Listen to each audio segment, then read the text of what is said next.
S'il y a bien un élément de nos vies qui est bousculé quand on devient parent, eh bien, c'est la vie de couple.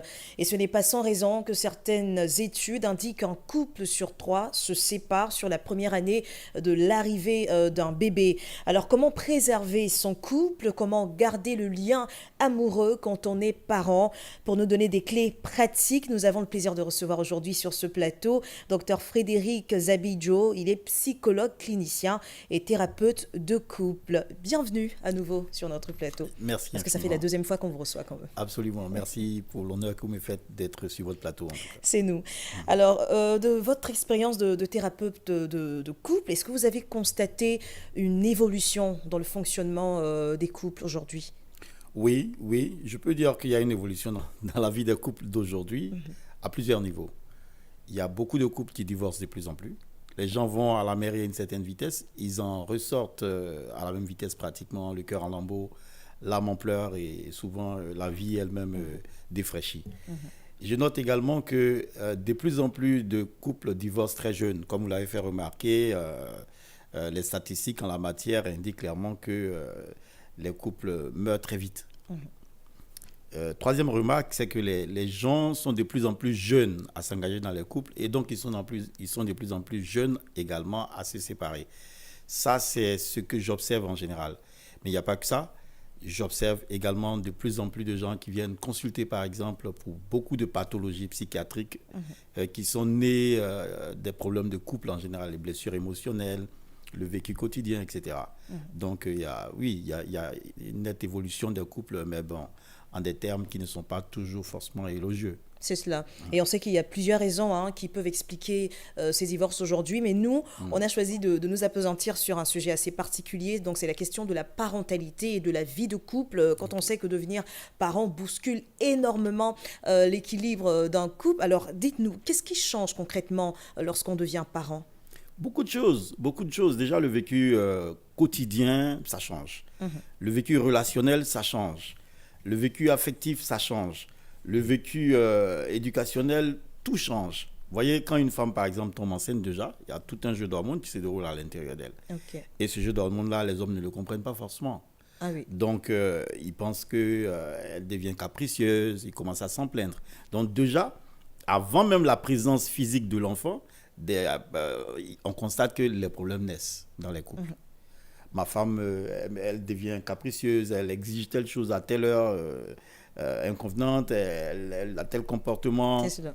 elle est devenue trop irritable et tout ça, on ne comprend pas. Juste parce qu'il y a la présence de quelqu'un dans son sein. Et cette présence-là, forcément, ça apporte des changements d'ordre physiologique que l'autre qui est en face ne comprend pas forcément et auquel il n'est pas instruit. Du coup, comme on ne comprend pas, évidemment, il n'y a pas de tolérance. Et quand il n'y a pas de tolérance, bonjour les dégâts, bonjour les palabres, à n'en point finir. Est-ce que cela ne soulève pas aussi une question de communication? Parce qu'on sait que la venue d'un enfant doit être un événement heureux, mais on remarque que la venue d'un enfant devient bouleversant pour le couple. Est-ce qu'il ne faille pas en parler, ou c'est parce que les couples n'en parlent pas que cela devient un problème? Oui, c'est clair qu'il y a déjà le problème de communication. Ça, c'est indéniable. On peut traiter de toutes les matières dans la communication. Mais pour moi, le plus important, déjà, en cette matière particulière, c'est la formation. La formation. La formation et l'information. D'accord. Les gens, ils ne se forment pas, en fait, à la vie de couple, aux réalités de la vie de couple. Avant même d'entrer dans le mariage. Dans Ok. le mariage. Ils ne se forment pas. Donc, comme ils ne se forment pas, il y a des informations qui leur manquent. Et quand il n'y a pas d'information, là où il n'y a pas d'information, il y a forcément la mort qui se présente. Et donc, il y a beaucoup de problèmes qui surgissent. C'est vrai que la communication pourrait les régler. Mais déjà, pour communiquer, il faut avoir une base. D'accord. Et la base, c'est l'information. Et l'information, on va l'acquérir au cours de formation. Donc, on est dans un cercle.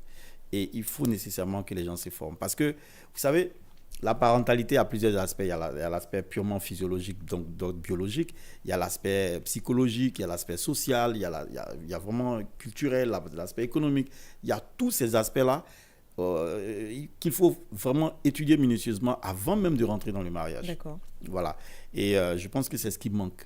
Et c'est ce qui fait aussi qu'on a des palabres qui sont induites. Donc, Vous avez parlé de formation, c'est-à-dire aller au contact d'un thérapeute peut-être comme vous ou d'un coach parental et bien d'autres. Mais quand il s'agit du couple en lui-même, quelles sont les bonnes questions qu'il faut se poser avant d'entrer dans le mariage ou avant même d'entrer dans une relation? quel est le but pour lequel je me marie? C'est la première question. Je me marie pourquoi? Est-ce que je suis en train de me marier pour fuir ma condition sociale? Est-ce que je suis en train de me marier parce que j'envisage de vivre heureux ou heureuse auprès de quelqu'un pendant longtemps? Est-ce que je me marie pour satisfaire les opinions des gens? Est-ce que je me marie pour avoir des enfants? Est-ce que je me marie pour... Il faut qu'on ait des raisons. Des raisons, oui. Voilà. Et il faut que ces choses soient très claires à notre esprit. Il faut qu'on s'entende là-dessus. Parce qu'il y a des questions, quand on ne se les pose pas avant d'entrer dans le mariage, la situation se présente. Je dis n'importe quoi.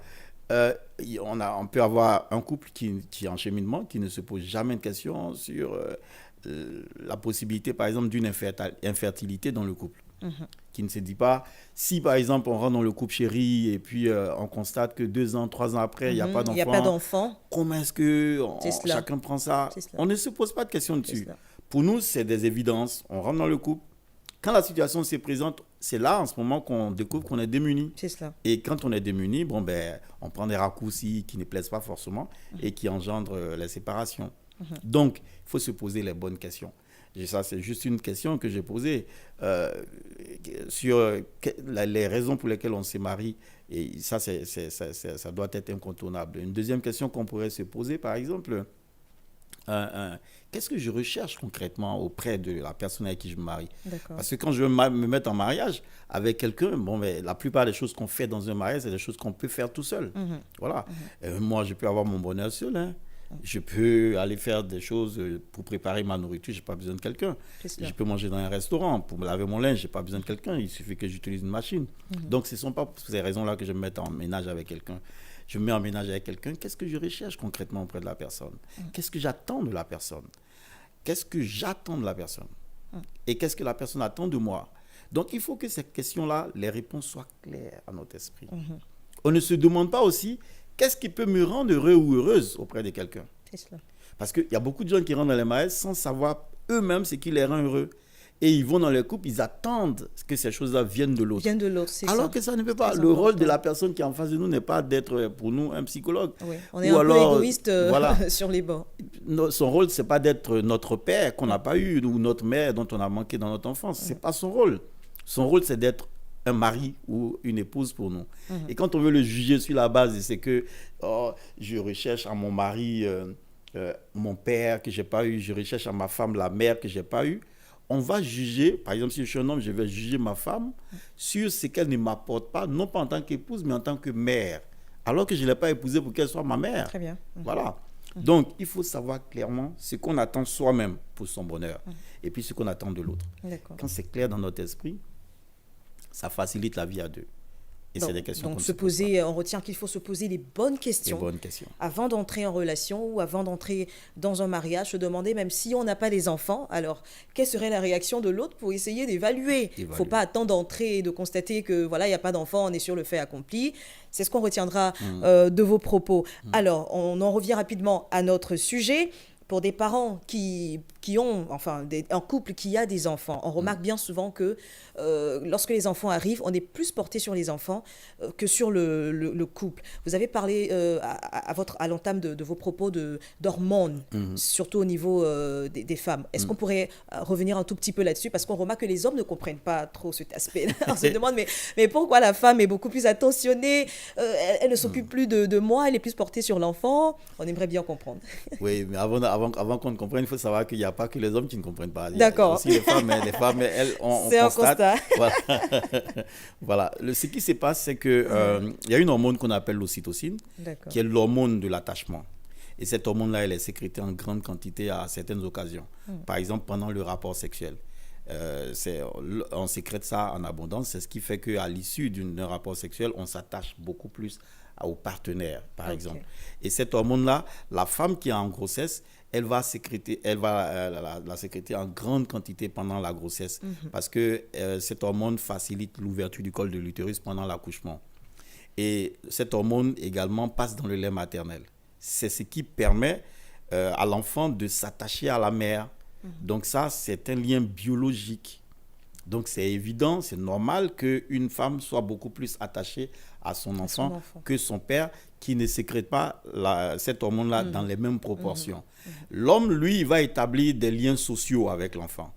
Et la femme également va établir des liens sociaux, mais pour elle, ça commence déjà par la biologie. D'accord. Voilà, donc ça, non seulement elle a le sang en commun avec l'enfant, ensuite elle a cette hormone-là qu'elle partage avec l'enfant, ça crée un attachement plus fort. Alors que l'homme, bon ben, lui, il a déjà donné ce qu'il a à donner, c'est terminé. L'ocytocine, bon, il ne partage pas ça avec l'enfant. Donc lui, l'enfant naît, il peut être détaché. Et ça peut se comprendre. Donc il lui appartient de comprendre cela et d'établir des liens sociaux. D'accord. Des liens sociaux qui vont faire que l'enfant va s'attacher. Donc cet attachement-là n'a plus de base, si vous voulez, biologique. Voilà. C'est ce qui fait que dans le couple, naturellement, la femme est plus encline à développer des liens particuliers avec son enfant. Ceci dit, ça crée des désagréments au sein du couple. Parce que, premièrement, il y a le lien biologique dont je viens de parler. Oui. Ensuite, il y a le fait que l'enfant est très fragile. Et ça, l'homme comme la femme, tout le monde le voit. Et on le sait. On voit que l'enfant est fragile, donc il faut le protéger. Et donc ça crée un élan naturel vers l'enfant. On lui donne plus d'attention, plus d'affection, on est acceptif pour combler ses besoins, parce qu'on sait que l'enfant, il ne va pas parler, il ne va pas exiger des choses et tout, il ne va pas demander. Donc, on est plus enclin à naturellement se porter vers lui pour lui apporter tout ce dont il a besoin. En le faisant, on se met à découvert par rapport à ceux qui nous aiment et qui sont déjà dans le couple. Ceux-là, il y a par exemple le père. Ceux-là, il y a par exemple les autres enfants qui sont nés avant. On a tendance à les négliger sans le vouloir. On ne le fait pas exprès. C'est une tendance naturelle dont on ne se rend même pas compte. C'est de le réaliser. Réaliser que, attention, je suis devenu par exemple une mère. Il faut que je n'oublie pas que je suis une femme mariée. Il faut que je n'oublie pas également que j'avais d'autres enfants avant celui qui est là. Et qui ont besoin de moi aussi. Il faut que je fasse les choses de façon à ce que les uns et les autres ne se sentent pas lésés. Parce que quand on a affaire à des gens qui ne sont pas compréhensifs dans le couple, notamment si l'homme n'est pas compréhensible de ce genre de situation-là, bon ben lui, il passera son temps à se plaindre, à dire « Ah non, mais depuis que tu as le nouveau bébé, tu me négliges, j'arrive même plus à téter, j'arrive plus à faire ceci, j'arrive plus à faire cela. » Voilà, on va entendre ce genre de discours de l'homme. On va entendre également le même discours de l'enfant, des deux enfants aussi. Maman, depuis que, bon, ils ne vont pas s'en plaindre à leur mère, mais c'est clair que, par exemple, quand ils vont chez un psychologue ou à l'école, ils diront à la maîtresse « Bon, ben voilà, ma maman, elle ne m'aime pas. Elle aime plus mon petit frère qui vient de naître, ma petite soeur qui vient de naître que moi. Elle privilégie certaines choses et tout. » Voilà. Et donc, ça crée des blessures émotionnelles dont il est difficile de guérir souvent. Donc, il faut qu'on comprenne cela et qu'on fasse très attention à cet aspect des choses.